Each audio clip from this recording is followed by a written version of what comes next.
کیا جائے گا۔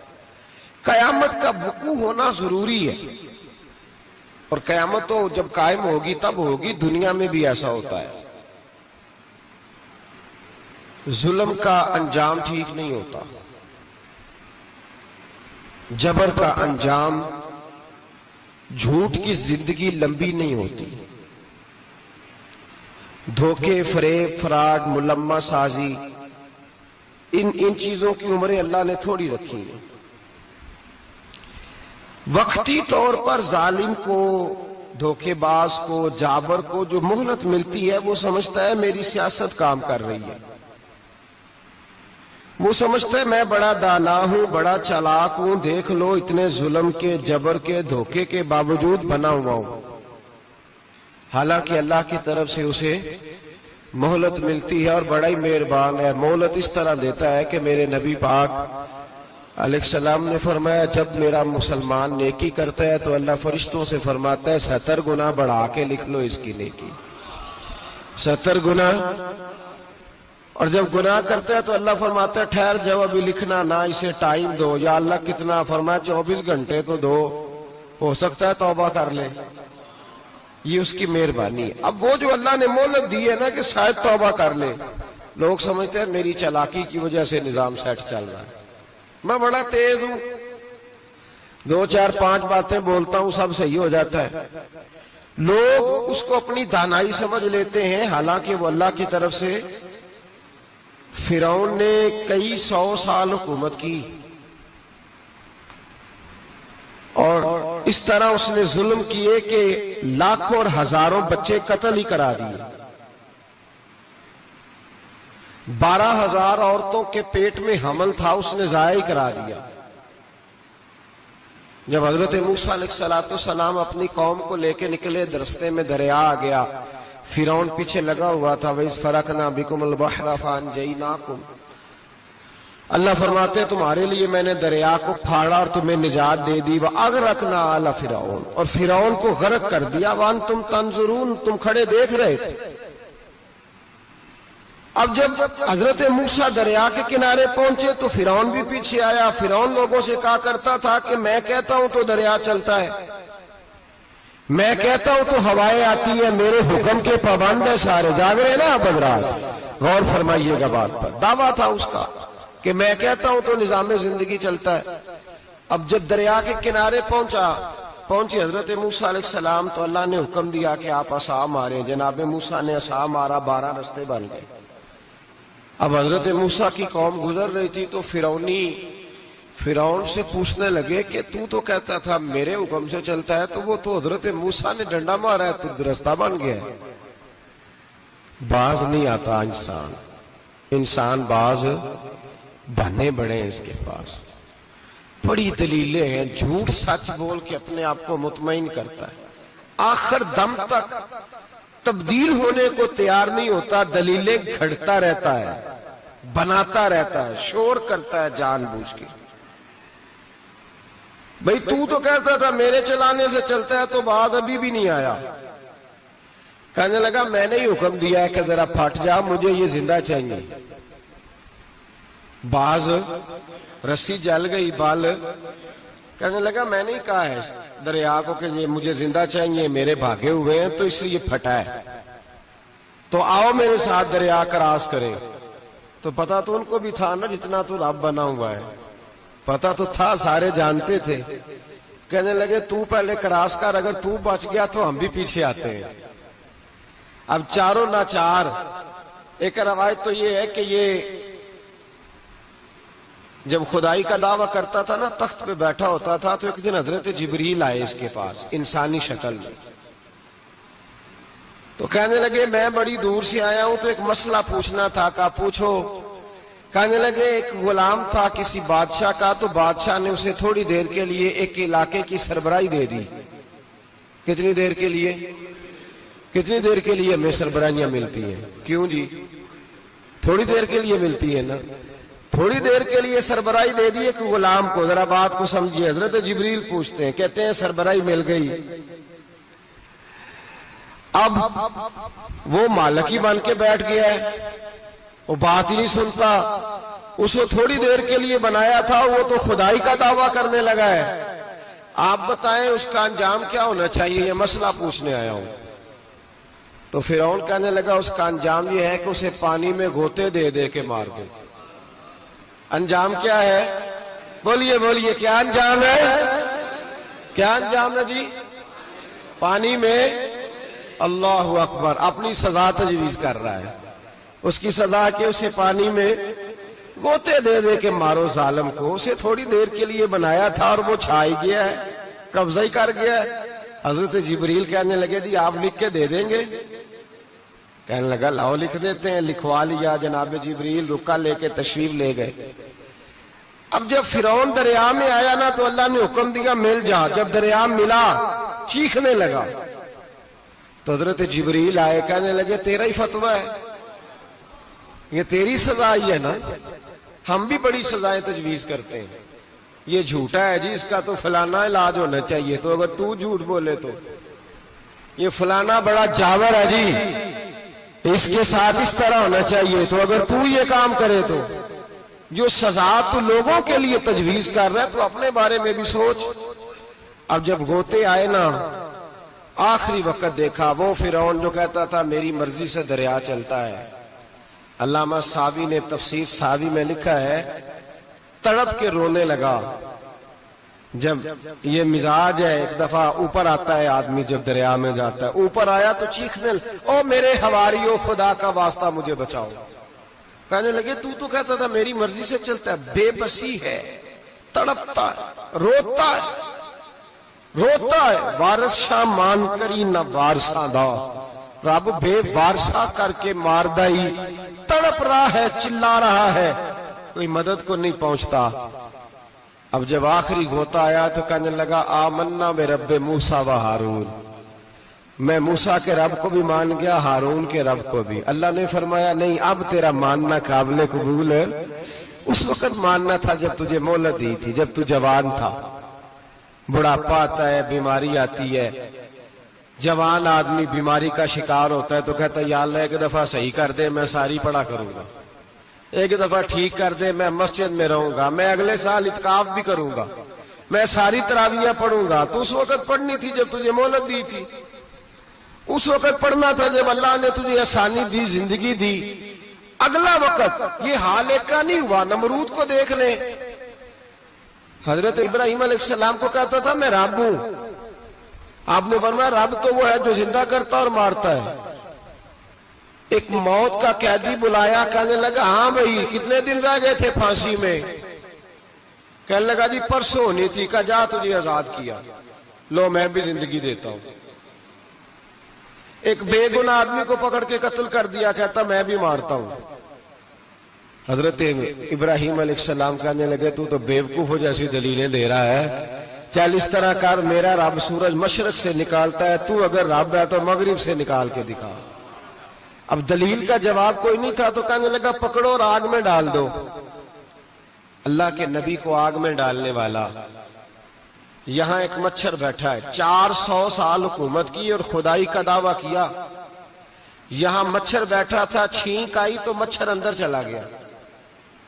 پہلے دربار کا ادب یہ تھا کہ جو آئے سجدہ کرے، اب اس کے سر پہ کوئی چیز مارتا تھا تو اسے سکون ہوتا تھا، مچھر تھوڑی دیر کے لیے اس کا دماغ چھوڑتا تھا۔ او بھائی یہ اس دھرتی پہ اللہ نے لوگوں کو نظارے دکھائے اور ہمیں سمجھانے کے لیے دکھائے، ہمیں تفکر کی، غور کی دعوت دی کہ دیکھ لینا، اپنے عمل کو پرکھنا۔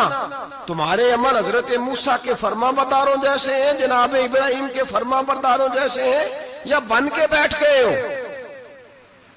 اب دربار کا ادب یہ ہے، بے بسی کا یہ حال ہے کہ جوتے لٹکتے ہیں دربار میں، جو آتا ہے جوتا کھینچتا ہے، اور ادب یہ ہے کہ 10 جوتے نمرود کے سر پہ مارو، اور 400 سال جوتے لگتے رہے۔ روتا تھا، جو آدمی آتا تھا منتیں کرتا تھا، کہتا تھا کہیں سے کوئی دوائی مل جائے گی۔ پاگلوں جیسی زندگی گزاری، پاگلوں جیسی سخت، وہ تو حساب وقوع قیامت تو حساب ہوگا ہی۔ یہاں لوگ پاگل ہو کے مرتے ہیں، معاذ اللہ، نفسیاتی مریض ہو کے مرتے ہیں، یہاں آخری وقت اتنا سخت آتا ہے کہ دنیا موت کی دعائیں مانگتی ہے میرے بھائی. جب انسان ظلم کرتا ہے تو بھول جاتا ہے کہ شاید مجھے پوچھے گا کوئی نہیں. جب وہ زیادتی کرتا ہے تو بھول جاتا ہے. جب وہ کسی کا حق کھاتا ہے تو وہ کہتا ہے شاید اس کا تو وارث ہی کوئی نہیں جس کو میں لوٹ رہا ہوں. لیکن جب اللہ کی پکڑ آتی ہے، حجاج بن یوسف ظالم تھا، اس نے اچھے اچھے کام بھی کیے تھے. قرآن پاک پر زیر زبر آراب حجاج بن یوسف نے لگوایا. محمد بن قاسم کو ہندوستان سندھ کے علاقے فتح کرنے بھی حجاج بن یوسف نے بھیجا تھا. ساری خوبیاں اپنی جگہ پر، ظالم بہت بڑا تھا. کسی آدمی نے اس کے سامنے کونے کی طرف منہ کر کے ساتھ والے سے بات کر لی تو کہنے لگا میرے خلاف کیا، اس کو لے جاؤ 2 ٹکڑے کر کے واپس لے آؤ. توتی بولتا ہے نا اقتدار. جب کسی کے ہاتھ اقتدار ہوتا ہے نا، وہ چاہے ایک گھر کا ہی کیوں نہ ہو، وہ 10 بندے فیکٹری میں کام کرتے ہیں اور جو ان کا مالک ہوتا ہے وہ کہتا میں مالک ہوں، مجھے مانو. جب تو صاحب اقتدار ہوتا ہے نا، جب تو سسر بن کے بیٹھتا ہے اور کسی غریب گھر کی بہو آتی ہے 2-4، تو کہتا ہے میرا اقتدار ہونا چاہیے. جب میں کھانسنے لگوں تو ہر آدمی کے ہاتھ میں ٹشو پیپر ہونا چاہیے. جب میں بولنے لگوں تو بندھے ہوئے ہاتھوں سے ہر آدمی جی جی کرتا ہوا کھڑا ہونا چاہیے. جس آدمی کا، اور یہ کام بہو بھی کرتی ہے کئی دفعہ، وہ بھی کہتی ہے کہ تمہیں پتا نہیں میں کتنا لمبا چوڑا جہیز لے کے آئی ہوں. جب میں سونے کے لیے اپنے بیڈ روم میں جاؤں تو خبردار بوڑھے بابے کو اجازت نہیں کہ وہ کھانسے. اماں کو چاہیے کہ اگر اس کو بڑی سخت پیاس بھی لگی ہے تو میرے سوتے سوتے باورچی خانے میں برتن نہ کھٹکھٹائے. جو جہاں بھی جس اسٹیج پہ بھی بیٹھتا ہے وہ کہتا ہے کوئی نہیں مجھے پوچھنے والا، میں مطلق العنان ہوں. جوان بوڑھوں کا مذاق اڑاتے ہیں، سمجھتے ہیں شاید کبھی بوڑھے ہی نہیں ہونا، مذاق اڑاتے ہیں. تندرست لوگ بیماروں کا مذاق اڑاتے ہیں، شاید کبھی بیمار نہیں ہونا. حجاج بن یوسف ظالم تھا، ظلم کرتا تھا، زیادتی کرتا تھا. حضرت سعید بن جبیر ایک تابعی بزرگ تھے، اتنے بڑے بزرگ تھے کہ ساری رات نماز پڑھتے تھے، سارا سال روزہ رکھتے تھے. ایک دن انہوں نے ممبر پہ بیٹھ کے کہا کہ حجاج ظلم سے باز آ جائے ورنہ اللہ کی لاٹھی بڑی بے آواز ہے. اللہ کی لاٹھی، اس کا کیا مطلب ہوتا ہے؟ اس کا مطلب ہے جب رب کی لاٹھی چلتی ہے تو اس کی آواز، جی اس کا پہلے کوئی پیغام، وہ پہلے اعلان نہیں کرتا کہ تگڑے ہو جاؤ لاٹھی چلنے لگی ہے. لاٹھی چلتی ہے پر اس کی آواز، سمجھ آ رہی ہے میری بات کی؟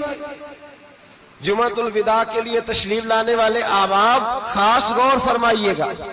حجاج بن یوسف کو پتا چلا کہ حضرت سعید بن جبیر نے میرے خلاف بات کی، بلا لیا. کہنے لگا تو نے میرے خلاف بات کی ہے؟ فرمانے لگے کی ہے. کہنے لگا تجھے پتا ہے میں قتل کر دوں گا؟ آپ فرمانے لگے نہ تو زندگی کا مالک ہے نہ موت کا مالک ہے، تو کیسے قتل کر؟ کہنے لگا تجھے پتا ہے میرا؟ فرمایا میں نے تجھے نہیں، میں نے تو کئی شداد، کئی حماد، کئی قارون، کئی فرعون، کئی نمرود دیکھے، کئیوں کی داستانیں سنی. تو کون ہے؟ تو تو چھوٹا سا ہے. ایک جملہ ہے ملا جلال الدین رومی کا، بڑے درویش تھے، ایک بات کہہ گئے. کہنے لگے نمرود جتنے پیسے نہیں، فرعون جتنی حکومت نہیں، قارون جتنی دولت نہیں، ورنہ فرمانے لگے میرے زمانے میں بھی کئی لوگوں کا خدا بننے کو دل کرتا ہے، کئی لوگوں کا دل کرتا ہے، لیکن نمرود جتنے پیسے، فرعون جتنی طاقت اور قارون جتنی دولت نہیں، ورنہ ہو سکتا ہے لوگ دعویٰ کر جائیں معاذ اللہ ثم معاذ اللہ. یہ آج سے کئی 100 سال پہلے وہ کہہ رہے ہیں. آج تو حالات بڑے ابتر ہیں، اس کی نسبت خطرناک. فرمانے لگے حضرت سعید بن جبیر تو زندگی موت کا مالک نہیں. کہنے لگا پکڑو، قتل کرو اسے، لے جاؤ. جب پکڑ کر کھینچ کر لے جا رہے تھے نا تو حضرت سعید بن جبیر مسکرانے لگے. اب ظالم کے سامنے مسکرائے تو اس کو بڑا غصہ آیا، یہ میرا مذاق اڑاتا ہے. بلا لیا، ادھر آؤ. کیوں مسکرا رہے ہو؟ کیا ہوا؟ تو حضرت سعید بن جبیر کہنے لگے میں مسکرا رہا ہوں تیری بیوقوفی پر اور اپنے اللہ کی دی ہوئی ڈھیل پر. میں مسکرا رہا ہوں کہ یا اللہ کیا بات ہے، کیا تیرا شان ہے، کیسے لوگوں کو ڈھیل دی ہوئی ہے. میں مسکرا رہا ہوں تیری بیوقوفی پر کہ تو سمجھتا ہے شاید مجھے پوچھنے والا کوئی نہیں. کہنے لگا اس کو باہر نہ لے جاؤ، میرے سامنے قتل کرو. ٹھیک ہے جی، قتل کرنے لگے تو حضرت سعید بن جبیر نے منہ کعبے کی جانب کر لیا. انی وجہت وجہی للذی فطر السماوات والارض حنیفا وما انا من المشرکین. جب آپ نے یہ آیتیں پڑھی نا کہ میں نے منہ کر لیا ہے اپنے رب کی جانب، کرو مجھے قتل، کہنے لگا نہیں نہیں اس کا منہ پھیرو، کعبے کی طرف ہو کے قتل نہ ہو. ہے ظالم پر پاگل ہو گیا ہے. حضرت سعید بن جبیر کے حوصلے نے شکست دے دی، ناکام ہو گیا، مخبوط الحواس ہو. کہنے لگا اس کا منہ پھیر دو. جب کعبے سے پھیرا تو آپ فرمانے لگے للہ المشرق والمغرب فإنما تولى فثم وجه اللہ.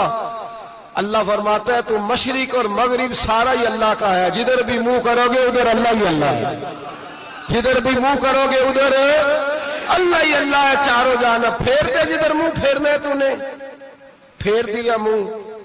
حضرت سعید بن جبیر کے گلے پہ خنجر رکھا تو آپ نے ہاتھ اٹھائے، کہنے لگے اے اللہ میرے بعد اسے کسی اور پر مسلط نہ کرنا، میرے بعد کسی اور پر مسلط نہ، بس میں آخری ہوں. جب آپ ذبح ہوئے تو اتنا خون نکلا کہ لوگ کہتے ہیں جتنا اونٹ کے وجود سے نکلتا ہے. تر ہو گیا سارا اس کا دربار. ایک سمجھدار آدمی کو بلا کے کہنے لگا اتنا خون میں نے پہلے میں نے بڑے بندے قتل کرائے ہیں پر اتنا خون نہیں نکلا. تو وہ کہنے لگے لوگ مر جاتے، مرتے وقت ڈر جاتے ہیں، سہم جاتے ہیں، خون سکڑ جاتا ہے. لگتا ہے یہ شخص جب دنیا سے گیا ہے تو ڈٹ کے گیا ہے، یہ ڈٹ کے گیا ہے دنیا سے. حجاج بن یوسف رات کو سویا تو تڑپ کے اٹھا. کیا ہوا؟ گھر والے کہنے لگے کیا ہوا؟ کہنے لگے سعید بن جبیر خواب میں آئے اور کہتے ہیں اٹھ مجھے بتا تو نے مجھے کیوں قتل کیا، بتا کیوں مارا. اگلی رات پھر سویا تو وہی خواب، پھر سویا تو وہی خواب. گناہ نفسیاتی مریض بنا دیتا ہے، ظلم تجھے مخبوط الحواس کر دیتا ہے. جب تو زیادتی کرتا ہے تو اللہ فرماتے ہیں کہ تو اللہ کو بھولتا ہے، اللہ تجھے اپنا آپ بھلا دیتا، پھر تو بھول جاتا ہے، پھر تو سیدھے رستے پہ چلتا ہے پر بھٹک جاتا ہے، پھر تو صحیح رستوں کا تعین کر کے بھی گمراہ ہوتا ہے، پھر تو روز وہی گاڑی چلاتا ہے پر اب جب تو بریک لگاتا ہے تو نہیں لگتی. جب گناہوں کے ساتھ تو مخبوط الحواس ہوتا ہے تو روز وہ کاروبار کرتا ہے، لیکن جب تیرے گناہ تجھے گھیر لیتے ہیں پھر اسی کاروبار میں تو نقصان اٹھاتا ہے. حجاج بن یوسف تڑپتا ہے، روتا ہے، یہاں تک کہ بیمار ہو گیا. پیٹ میں درد ہوتی ہے، پتہ نہیں کیا ہوا، تکلیف ہوتی ہے، پتہ نہیں. سارے حکیم، طبیب، ڈاکٹر کوئی نہ سمجھ سکا کہ بیماری کیا ہے. جو بیماریاں خدائی ہوتی ہیں ان کا لوگوں کو پتا، جو آزمائشیں رب کی جانب سے ہوتی ہیں وہ ڈاکٹروں کے ہتھے نہیں چڑھتی. جو تکلیفیں اللہ دیتا ہے ان کا حکیم طبیب علاج نہیں کر پاتے، مشکل. اور شفا اسی وقت ہوتی ہے جب اللہ دینا چاہے، اور جب رب ہی دینا نہ چاہے تو بڑے بڑے ڈاکٹر کہتے ہیں کہ ہمارے بس کی بات نہیں رہی. بغداد سے حکیم آئے، پیٹ دیکھا، کہنے لگے نہ تیرے معدے میں کوئی دقت ہے، نہ تیرے جگر میں، نہ کسی اور جگہ، ماجرا کیا ہے؟ ایک آخری علاج ہے، آخری. وہ کیا؟ گوشت کا چھوٹا سا ٹکڑا دھاگے کے ساتھ باندھ کے منہ میں ڈالا اور پھر ایک باریک سا تنکا لے کے اس کو اندر ڈالنے لگے گلے میں. وہ گوشت کا ٹکڑا جب حلق کے اندر اتر گیا اس حکیم نے واپس کھینچا تو کیسے ایسی بدبو آئی جیسی کبھی سونگی نہ تھی. جانور، کیڑے مکوڑے لگے ہوئے باہر نکلے اور جب دیکھا تو جتنے محل میں لوگ بیٹھے تھے چلاتے ہوئے نکل گئے کہ یہ کیا مصیبتیں ہیں۔ حکیم بھی اٹھ کے دوڑنے لگا، کہا تجھے کیا ہوا؟ کہنے لگے حجاج تیری بیماری زمینی نہیں، تیری مصیبت زمینی نہیں۔ کہا میری مرض تک تم کیوں نہیں پہنچ پا رہے؟ تو کہنے لگے لگتا ہے تو بد دعا کا مریض ہے، لگتا ہے تو ظلم کا مریض ہے، تو جبر کا مریض ہے۔ تڑپتا رہا، سسکتا رہا۔ ایک وقت وہ بھی آیا کہ گھر والوں نے کمرے میں بند کر کے تالا لگا دیا، دیوار سے ٹکرے مارتا۔ او بھائی، جو گناہوں کے بیمار ہوتے ہیں انہیں شفا نہیں ہوتی، جو ظلم، جبر، بربریت کے بیمار ہوتے ہیں انہیں سکون قلبی میسر نہیں آتا۔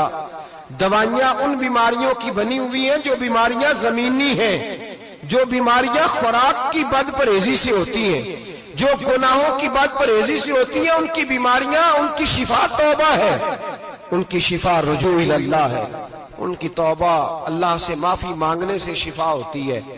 حجاج جب مرنے لگا تو بلایا، یہ رنگ بھی ذرا ملاحظہ کیجئے گا، دو چار قریبیوں کو بلایا۔ پتہ ہوتا ہے نا اپنے کرتوتوں کا آدمی کو، پتہ سارا ہے سردار نوتیتیاں، پتہ ہوتا ہے سارا۔ بلا کے کہنے لگا جب میں مر جاؤں تو مجھے رات کو دفن کرنا۔ کیوں بھائی، عورت ہے؟ کہنے لگا نہیں، رات کو دفنانا۔ ٹھیک ہے، رات کو دفنا دیں گے۔ پھر کہنے لگا جب صبح ہو جائے تو صبح ہونے سے پہلے پہلے میری قبر زمین کے برابر کر دینا، نشان مٹا دینا۔ کہا وجہ؟ تو کلمہ پڑھتا ہے اور حضور کا حکم ہے کہ قبر کم از کم ایک بالش، ایک گیٹ اونچی ہونی چاہیے زمین سے، کم از کم، تو تیری قبر مٹا دے، وجہ؟ پتہ ہوتا ہے اپنے ظلموں کا۔ کہنے لگا مجھے پتہ ہے لوگ میرے مرنے کے بعد میری قبر بھی نہیں چھوڑیں گے، دنیا میں تو میرے جبر کی وجہ سے کوئی آ نہ سکا، لیکن میری قبر بھی لوگ جنازوں میں باتیں شروع کر دیتے ہیں۔ جنازوں میں نے ایسی بھی داستانیں سنی ہے کہ کوئی مرا تو لوگ جوتوں کا ہار قبر پہ ڈال آئے۔ نہیں بھائی، تو جب زندہ تھا تو تیرے جبر ظلم کی وجہ سے نہیں کو بول سکا۔ ایک تو ہے قیامت میں حساب ہوگا، یہاں دنیا میں حساب ہونے لگتا ہے۔ اتنی لمبی زبانیں لوگوں کی لٹک کر مرتے وقت باہر نکل آتی ہیں۔ دعا کریں، جمعہ ہے، اللہ تعالیٰ ایمان کی موت عطا فرمائے۔ دعا فرمائے رب تعالیٰ، اللہ تبارک و تعالیٰ توبہ کر کے جانے کی توفیق عطا فرمائے۔ جاگے جاگے اور سنے اور دعا کرے، اے اللہ تو ہمیں ظلم سے ویسے ہی محفوظ فرما، اگر ہم زیادتی کرنے لگے تو اے اللہ ہمیں اس سے منع فرما، ہمیں اس سے تو یہ توفیق دے کہ ہم باز آ جائیں اس گناہ سے۔ میرے بھائی، ایک تو دنیا میں سزا ہے، پھر قیامت کی سزا ہے، اور وہ زیادہ سخت ہے، وہ زیادہ سخت ہے۔ ہم لوگوں نے نا ہیلے بہانے بڑے بنائے ہوئے ہیں۔ بینک کے ساتھ کاروبار کرنے والا کہتا ہے نہیں نہیں، مجبوراً لیا ہے، مجبوراً مر رہا تھا تو آخری لبوں پہ تھا تو جائز ہے، جائز ہے۔ اس وقت جب تجھے کھانے کو لقمہ نہ لگے تو حرام کھانا بھی جائز ہے۔ کیا دقت تھی؟ کیوں اللہ رسول کے مقابلے میں کھڑا ہوا تو؟ کیوں سود کا دھندا کیا؟ کیا تکلیف تھی؟ کہاں تو الجھ گیا تھا؟ ہم جان بوجھ کے اپنے لیے جہنم کٹھی کرتے ہیں، پھر کہتے ہیں سکون نہیں زندگی میں۔ کہاں سکون آئے گا؟ کیسے آئے گا؟ ہم نے خود آگ لگائی ہے چمن میں اپنے۔ جو قیامت کی سزا ہے، میرے نبی پاک علیہ السلام نے فرمایا رب تمہیں سامنے کھڑا کرے گا۔ اور کس طرح کھڑا کرے گا؟ فرمایا لوگوں کے وجود سے کپڑے اتر جائیں گے، زمین اس طرح دہکے گی جس طرح تانبا زمین پہ رکھا جائے اور آگ جلائی جائے۔ تانبا دیکھا آپ لوگوں نے؟ یہ بھی گرمی گزری ہے نا، تو فرش پر جب سورج پڑتا تھا تو ننگے پاؤں چلا نہیں جاتا تھا۔ صحیح کہہ رہا ہوں؟ ننگے پاؤں، بچے کا پیر زمین پہ لگتا ہے تو چیخ اٹھتے ہیں، کہتے ہیں اوہ جل گیا پیر، حالانکہ یہ فرش دنیا کے ہیں۔ اور اگر تانبے کے اندر خاصیت ہے کہ اگر کوئی دھات جلدی اور زیادہ گرم ہوتی ہے تو وہ تانبا ہے۔ میرے نبی نے مثال دی تو اس کی دی جو سخت تھا. فرمایا تانبے کی طرح زمین تپائی جائے گی اور پھر ننگے پاؤں رب تمہیں کھڑا کرے گا. آج سورج کی پشت تمہاری جانب ہے، قیامت میں منہ تمہاری جانب ہوگا. نیزہ آپ نے دیکھا ہوگا، نیزہ ہوتا تھا. فرمایا یہ جو تم نیزے دیکھتے ہو صرف 1.25 نیزے کے برابر سورج قریب آ جائے گا اور پھر اللہ تمہیں سامنے کھڑا کر کے تم سے سوال جواب کرے گا. اور حضور نے کہہ دیا ہے تو اب کسی نعت خواں کے کہنے سے بات بدل سکتی، کسی پیر کے کہنے سے جملہ بدل سکتا، کسی خطیب کے کہنے سے فکر نہ کرنا وہ سامنے جنت پڑی ہے، اب بات بدل سکتی. خدا کی رحمت پر بھروسہ رکھنا ضروری ہے، نبی پاک کی شفاعت کی امید رکھنا. بولیے. لیکن جو حضور نے بیان کیا ہے اس کو ماننا بھی یہ بھی ضروری ہے. میرے نبی پاک نے فرمایا اللہ تم سے حساب لے گا اور اللہ پوچھے گا، تم نے جواب دینا ہے. حضور کس کس شے کا؟ فرمایا جو پہنتے ہو اس کا جواب نہیں دینا، جو کھاتے ہو اس کا جواب نہیں دینا، جو اللہ کے راستے میں دیتے ہو اس کا جواب، باقی ہر شے کا جواب دینا ہے. ادھر جو پلاٹ ہے اس کا بھی جواب دینا ہے، اور وہ جو بچوں کو پیسے بتائے ان کا بھی جواب دینا ہے، جو چھپائے ہیں ان کا بھی. ثم لتسألن یومئذ عن النعیم. جو کمیٹی اپنے محلے میں ڈالی ہے اس کا بھی جواب دینا ہے، جو سسرال کے علاقے میں ابا جی سے چوری ڈالی ہوئی ہے اس کا جواب بھی، سب کا جواب دینا ہے. تمام حساب کتاب. اور اللہ فرماتے ہیں میں سامنے کھڑا کر کے ہر سوال کا تجھ سے جواب، تجھے ہر سوال کا جواب. صاحب اچھا یہ جو بڑے لوگ تھے وہ حساب سے ڈرتے تھے، ہم چھوٹے لوگ ہیں ہم حساب سے ہم نہیں ڈرتے، ہم کہتے ہیں دیکھی جائے گی. بڑے لوگ جو تھے وہ حساب سے. حضرت ابوبکر صدیق دعا کرایا کرتے تھے، دعا کرو اللہ مجھ سے حساب نہ پوچھے. حضرت عمر فاروق رضی اللہ تعالیٰ عنہ اپنے بیٹے سے کہتے تھے بیٹا اپنے باپ کے لیے رحمت کی دعا کرنا، میں درگزر والا ہوں، میں حساب والا کوئی نہیں. بڑے لوگ ڈرتے تھے، بڑے لوگ. حضرت عثمان غنی قبر پہ کھڑے ہوتے تھے تو داڑھی آنسوؤں سے بھیگ جاتی. غلام کہتے ہیں حضور 3 دفعہ نبی پاک نے آپ کو جنت کی بشارت دی ہے، 3 دفعہ بشارت دی ہے تو آپ کیوں اتنا روتے ہیں؟ عثمان غنی فرماتے جس رسول نے مجھے جنتی کہا ہے اسی محبوب نے مجھے فرمایا تھا عثمان قبر آخرت کی منزلوں میں سے پہلی منزل ہے. اور آپ فرماتے میرے تو کمرے میں دیا گل ہو جائے تو مجھے ڈر لگتا ہے، اس میں تو مکمل اندھیرا ہے. آپ فرماتے کھڑکیاں بند ہو تو دم گھٹنے لگتا ہے، اس کو تو دروازہ ہی کوئی نہیں، روشن دان تک نہیں. بھائی جو بڑے تھے وہ ڈر رہے تھے. مولا علی شیر خدا نماز کا وضو کر کے کانپتے تھے، کانپتے. علی آپ مرحب کے سامنے نہیں کانپے، خیبر کا دروازہ اکھاڑتے نہیں کانپے، بدر احد خندق حنین اور خیبر میں نہیں کانپے، تو یہاں آپ فرمانے لگے مالک کے سامنے جاتے ہوئے ڈر آتا ہے. بڑے لوگ کانپتے تھے، بڑے لوگ. آج کون سا جمعہ ہے؟ سارے بولیے. حالانکہ یہ اگلے سال دوبارہ آئے گا، ہمارا نہیں پتا کہ ہم ودا ہو جائیں کہ کیا بنے. یہ کون سا جمعہ ہے؟ آیا جمعہ الوداع، آئے ہم پڑھے. آج ایک فکر لے کر کے جانا، ایک سوچ. جہاں روز رات کو بیٹے کی ٹینشن، بیٹی کی ٹینشن، بھائی کی ٹینشن، پوتے کی ٹینشن ہوتی ہے نا، ایک ٹینشن اور اپنے آج ایک ٹینشن بڑھا لو، قبر کی ٹینشن پیدا کر لو، قیامت کی تھوڑی سی فکر کر لو، تھوڑی سی ایک لمحے کے لیے صحیح تھوڑا خیال پیدا کرے. حضرت حسن بصری نام سنا ہوا ہے نا، یہ حضرت علی کے شاگرد ہیں. نبی پاک کے گھر میں آ جاتے تھے کئی دفعہ، بچے تھے جب. حضرت حسن بصری تابعی ہیں. فرماتے خانہ کعبہ میں عمرہ کرنے گیا، طواف کعبہ کر رہا تھا تو بڑا عجیب منظر ہوا. رات کی تنہائی ہوئی. اس وقت کئی دفعہ طواف بند بھی ہوتا تھا، اس لیے کہ رش کم ہوتا تھا تو رات کو سب سو جاتے. کہتے رات ذرا گہری ہوئی تو لوگ اپنا اپنا خیمہ لے کے جاتے تھے. اب تو ہوٹل ہے نا تو خیمے لگتے تھے, لوگ خیمہ لے کے جاتے تھے, جہاں جگہ ملتی تھی خیمہ لگا کے رہتے تھے. فرماتے میں رات کو سویا خیمے میں, ایک دردناک آواز آئی, میٹھی ہے دھیمی ہے پر درد بڑا ہے. کوئی رونے والا رو کے کہتا ہے اللہ حساب قیامت میں مجھ سے نہ لینا, اے اللہ تنہائی میں جتنا مرضی حساب لینا پر لوگوں کے سامنے نہ لینا. اور پھر کہتا ہے اللہ فضل تو تب کرے جب تو میرا حساب پوچھے ہی نہ. پھر چند منٹ گزرے تو پھر وہ رونے لگا, میرے کانوں میں آواز آئی, کہنے لگا اے اللہ حساب تو ان کا لیا جاتا ہے جو حساب کے قابل ہوتے ہیں.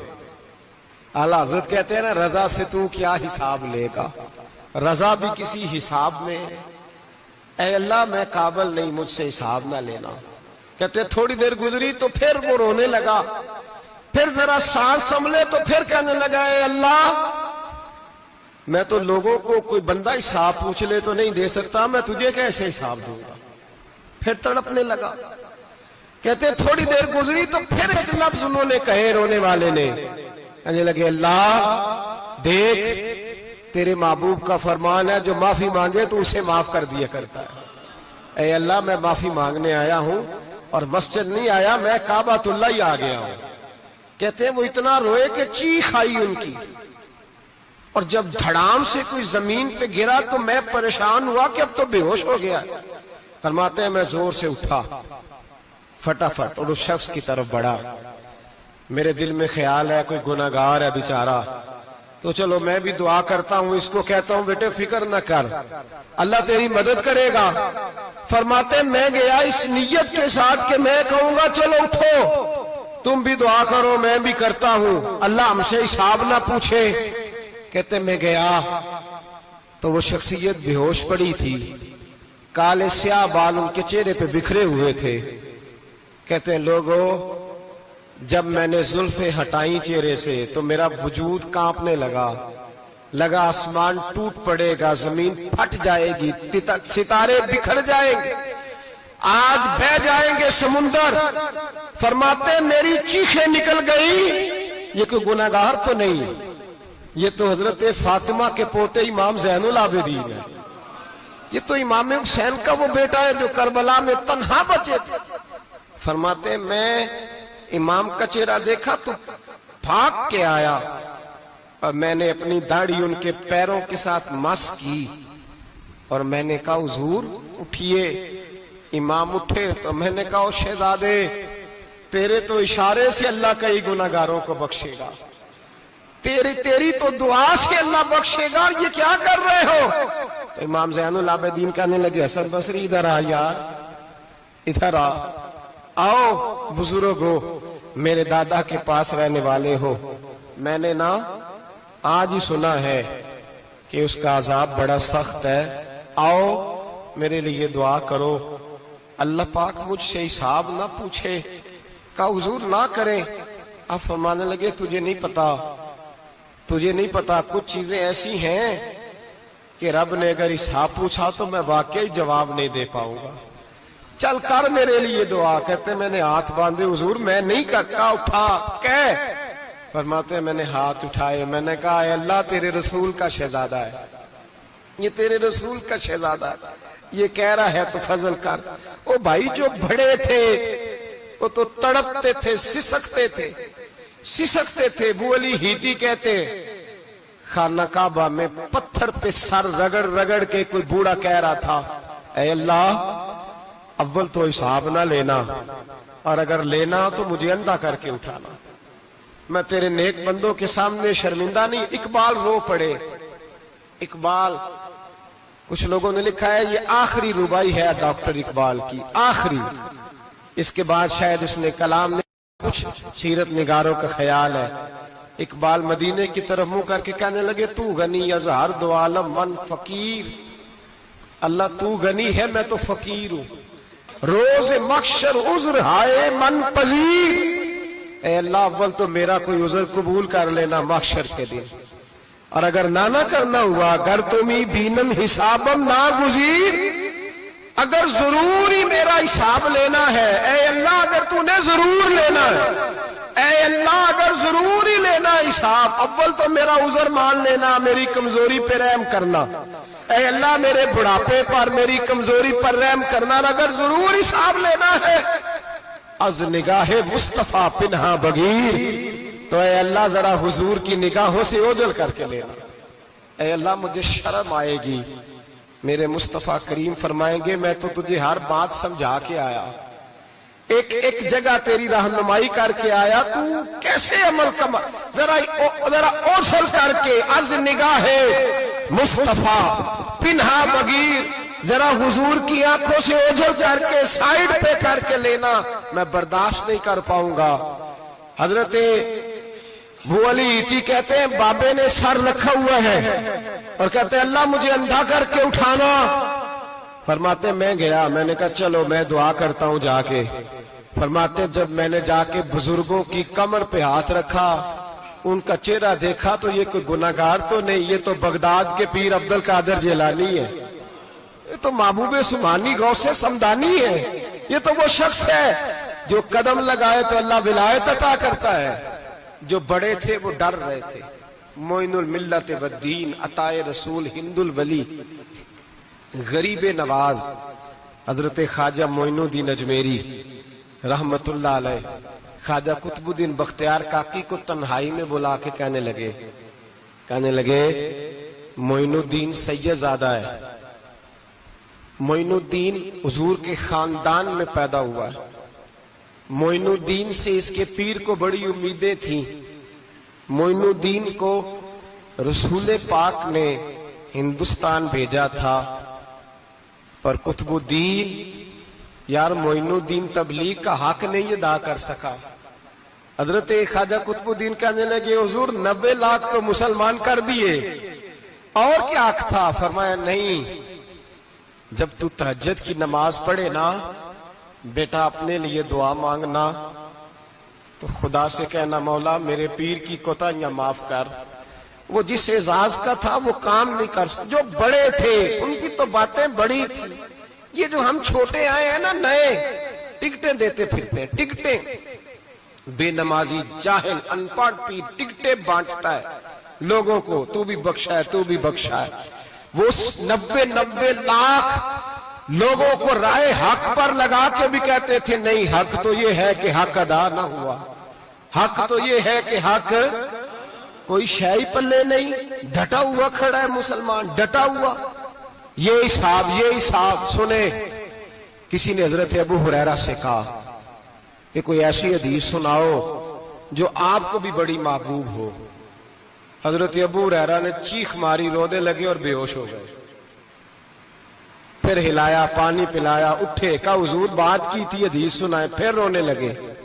ہمیں تو نہیں نہ رونا آتا، ہمیں تو تب آتا ہے جب بیٹا بات نہ مانے، ہمیں تو تب آتا ہے جب کاروبار میں نقصان ہو جائے، ہمیں تو تب رونا آتا ہے جب ہمارا کوئی دوست ہمارے بارے میں غلط بات کر دے، بے عزتی دنیا کی ہو جائے۔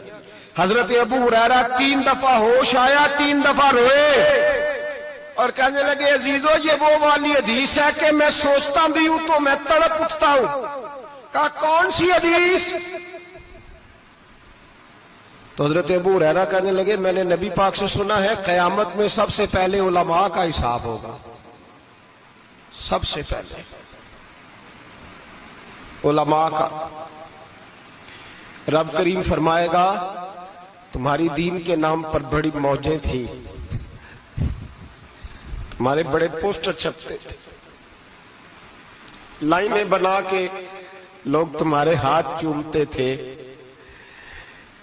لوگ تمہاری گڑی کو بھی چومنا اپنے لیے سعادت سمجھتے تھے۔ بتاؤ میرے رسول کے نام پر کھانے والوں کیا کر کے آئے ہو؟ عمل بتاؤ، عمل، موج بڑی کی نا تم نے، بتاؤ عمل۔ علماء عالم عرض کرے گئے اللہ میں جگہ جگہ تیرے رسول کے دین کی بات کرتا تھا، میں قرآن کے درس دیتا تھا، میں راتیں بیدار رہ کے تیاریاں کرتا تھا، میں جو بن سکا کیا۔ رب فرمائے گا نہیں، تو نے تو اس لیے کیا تھا کہ لوگ تجھے پیر صاحب کہیں، مولانا صاحب کہیں، تیرے نعرے لگائیں، تو لگے نہیں پھر تیرے نعرے؟ پھر لوگوں نے لمبے لمبے القابات پکارے نہیں تیرے؟ حضور سید عالم علیہ السلام فرماتے پہلا حساب اس کا لے گا جو عالم کہلاتا تھا۔ رب پوچھے گا تجھے طاقت دی، ہمت دی، بولنے کی صلاحیت دی، اپنے فضل سے دی، بتا کیا کما کے آیا ہے۔ حضرت ابو ہریرہ روتے ہیں، کہتے ہیں میں بھی تو حدیثیں سناتا ہوں، میں بھی تو عالم ہوں، میرے پیچھے بھی تو لوگ بھاگتے ہیں، لوگوں بتاؤ اگر اللہ نے ابو ہریرہ سے پوچھا تو کیا جواب دے گا؟ اللہ فرمائے گا علماء کے لیے بخاری مسلم ہے، انہیں اٹھاؤ اور جہنم میں ڈال دو۔ امام غزالی فرماتے ہیں اگر کسی عالم کو سزا ملی تو سخت سخت عالم کو ملے گی۔ دعا فرمائے اللہ میرے جیسے لوگوں کو ہدایت کا رستہ عطا فرمائے، اور جو کہتے ہیں سمجھتے ہیں اللہ اس پر عمل کی توفیق عطا فرمائے۔ فرمایا حضرت ابو ہریرہ نے دوسرے نمبر پر سخی اللہ کی بارگاہ میں کھڑا کیا جائے، مالدار۔ رب فرمائے گا بول، کچھ ایسے بھی تھے جن کے پاس شام کی روٹی نہیں تھی، تجھے میں نے تیری تجوری بھر کے تجھے دولت عطا کی،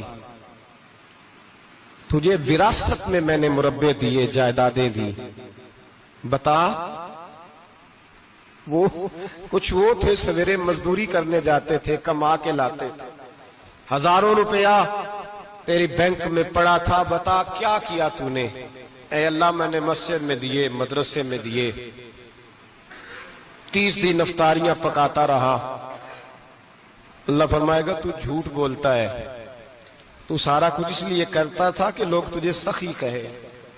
ہاں ہاں تیرا اعلان ہوا مسجد میں، لوگوں نے کہا وہ دیکھو کتنے پیسے دے رہا ہے، اس کا وہ دیکھو نام لکھا ہوا ہے ہسپتال کے ایک کونے میں کہ یہ والا بلاک فلاں سیٹھ صاحب نے بنایا،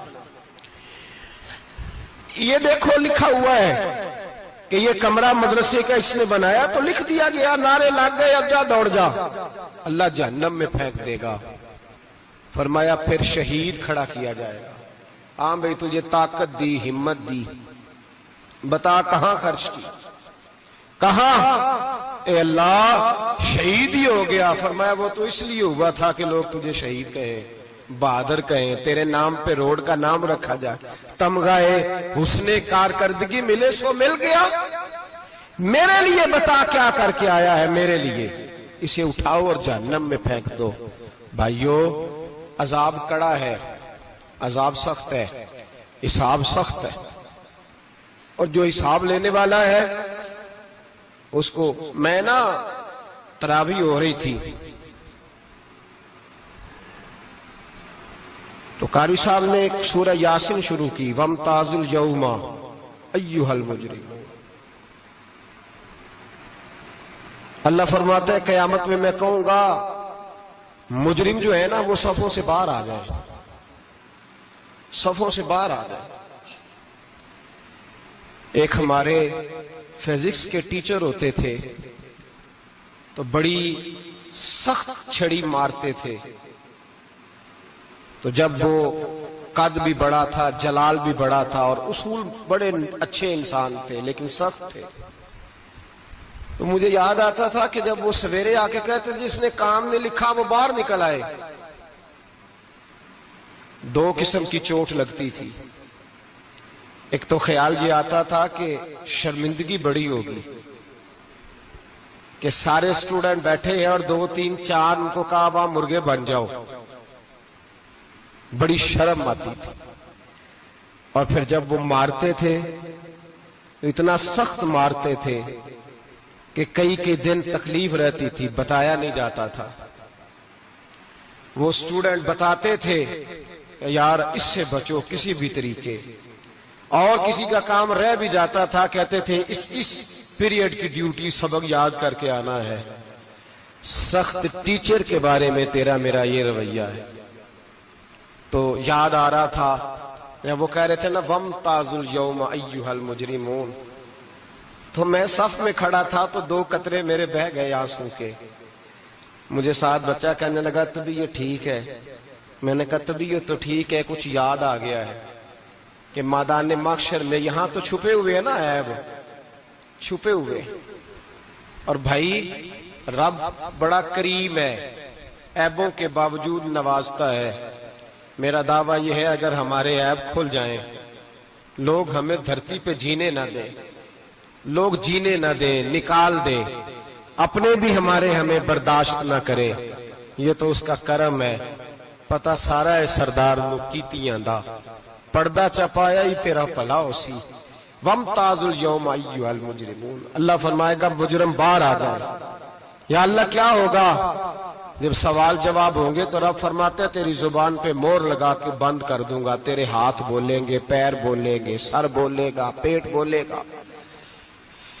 اس وقت کی فکر پیدا کریں، ٹینشن پیدا کریں. وقوع قیامت حق ہے. اور باندھ کے نا لوگ پیر باندھ کے زور کے ساتھ باندھتے.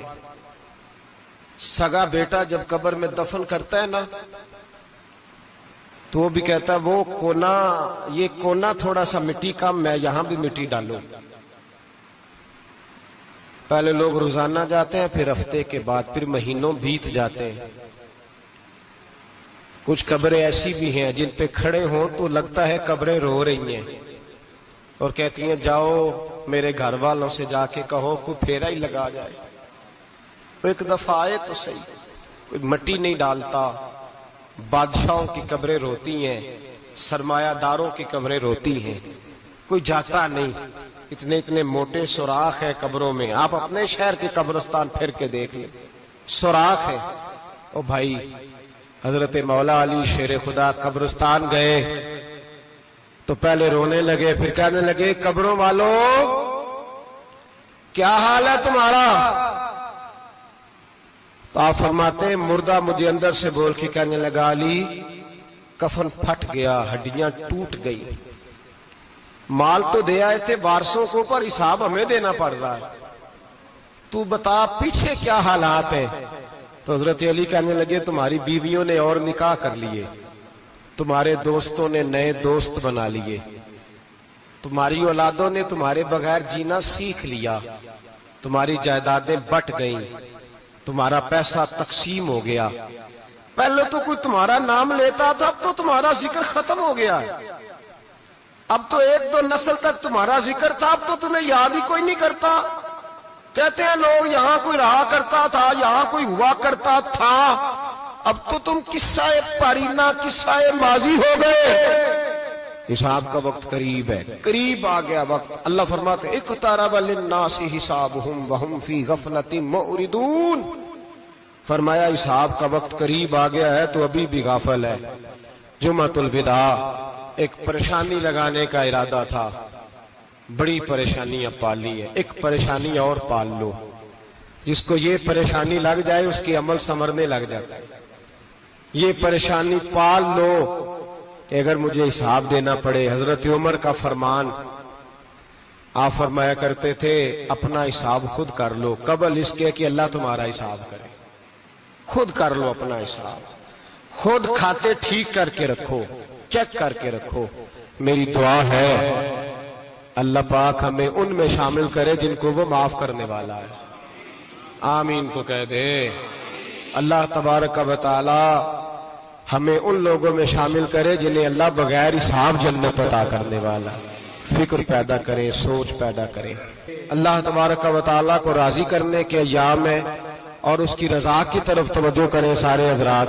اللہ تبارک و تعالی آپ کو سعادت مندیاں اور برکتیں عطا فرمائے.